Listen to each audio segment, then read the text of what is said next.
frontiersman, not in the colonial military, but in the fortune hunter's motley.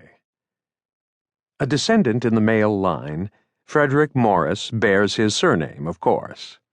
Walter Benjamin Morris apparently was always called Ben, perhaps because he was the Benjamin indeed of the brood of brothers who did not, like him, emigrate to Africa.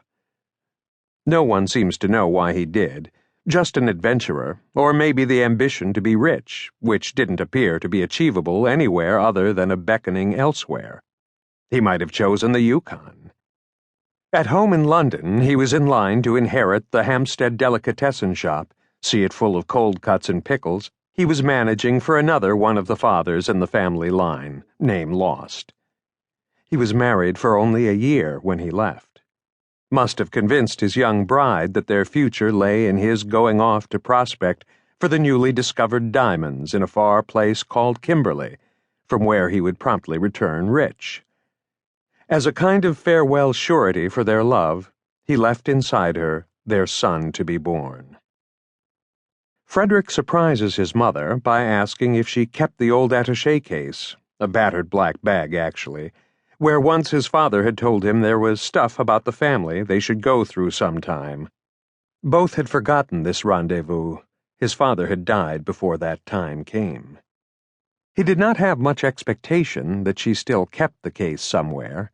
She had moved from what had been the home of marriage and disposed of possessions for which there was no room, no place in her life in a garden complex of elegant contemporary design cottages. There were some things in a communal storeroom tenants had use of. There he found the bag, and squatting among the detritus of other people's pasts, he blew away the silverfish moths from letters and scrap jottings, copied the facts recorded above. There are also photographs, mounted on board, too tough for whatever served silverfish as jaws, which he took with him, didn't think his mother would be sufficiently interested in for him to inform her. There is one portrait in an elaborate frame. The great-grandfather has the same stance in all the photographs, whether he is alone beside a photographer's studio palm or among piles of magical dirt, the sieves that would sift from the earth the rough stones that were diamonds within their primitive forms, the expressionless blacks and half-colored men leaning on spades.